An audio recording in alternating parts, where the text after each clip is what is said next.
मैत्रिणींनो, आज आपण खूप मॉडर्न झालो आहोत. मोबाईल, मशीन, रेडीमेड अन्न सगळं काही आपल्या दिमतीला आहे.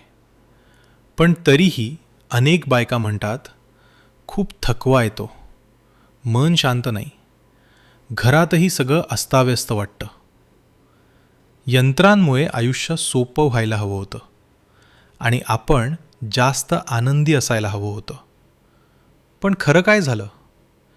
जितक्या सोयी वाढल्या तितकी शांतता कमी झाली. आता एक क्षण विचार करा. पेशवाईच्या काळात, म्हणजे साधारण 1713च्या आसपास, त्या काळातल्या बायकांकडे आजसारख्या सोयी नव्हत्या. ना फ्रिज, ना मिक्सर, ना गॅस, ना मोबाईल.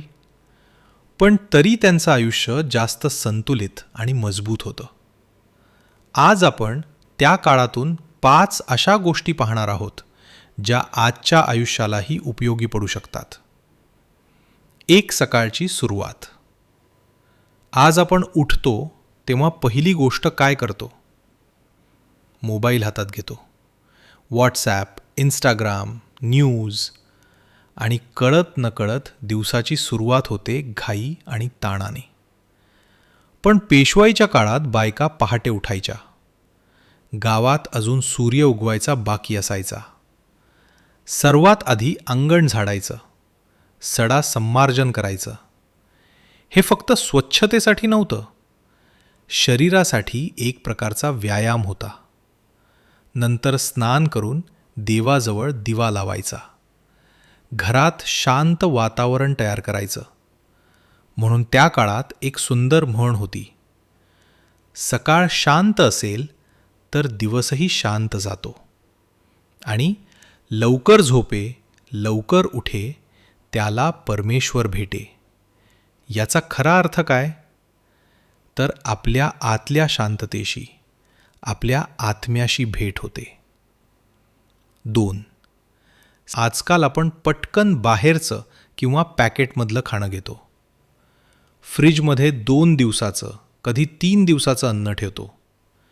स्विग्गी, झोमॅटो आहेच, पण त्या काळात ही मुभा नव्हती.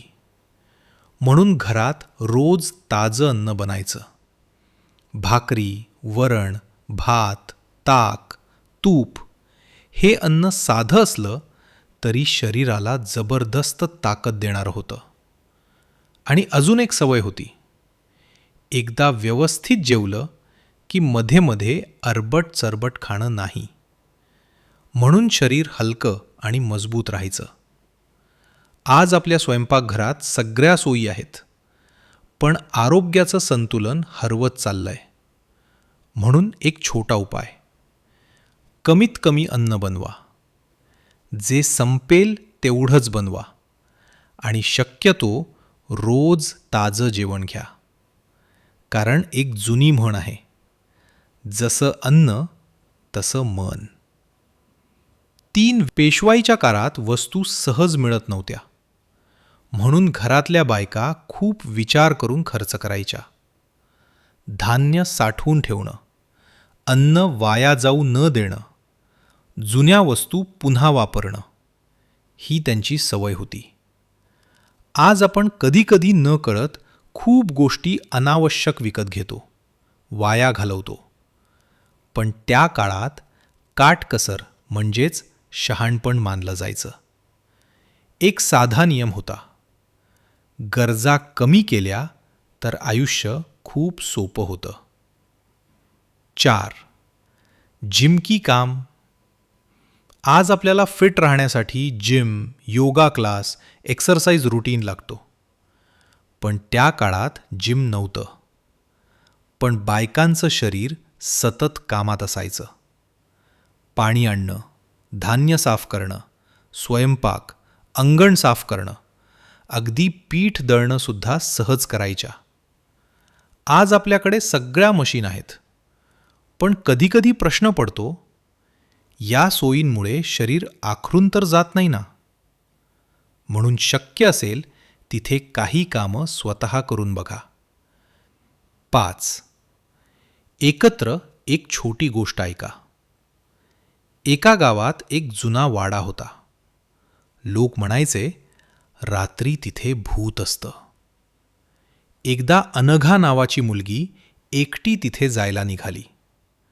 लोकांना कळलं तर तिची आई, तिचे भाऊ आणि गावातले लोक सगळे तिच्यासोबत गेले. आता विचार करा, ती एकटी असती तर तिला खूप भीती वाटली असती. पण सोबत लोक होते म्हणून भीतीच वाटली नाही. यातून एक गोष्ट समजते, सोबत असणं म्हणजे मानसिक ताकद. पेशवाईच्या काळात घरात अनेक लोक असायचे. सासू, सून, मुले, नातेवाईक, भांडणंही व्हायची. पण घरातल्या मोठ्या बाई शांतपणे तोडगा काढायच्या. म्हणायचे, घरातली बाई शांत असेल तर घर टिकतं. आज प्रत्येकजण स्वतःच्या कामात व्यस्त आहे. पण आठवड्यातून एकदा तरी सगळ्यांनी एकत्र बसून बोलणं हे खूप मोठं औषध आहे. मैत्रिणींनो, पेशवाईच्या काळात लोकांकडे कमी साधनं होती, पण आयुष्याचं संतुलन होतं. आज आपल्याकडे सगळ्या सोयी आहेत, पण शांतता थोडी कमी झाली आहे. कदाचित आपल्या जुन्या परंपरांमध्येच आजच्या आयुष्याचा उपाय लपलेला असेल. तुम्हाला काय वाटतं?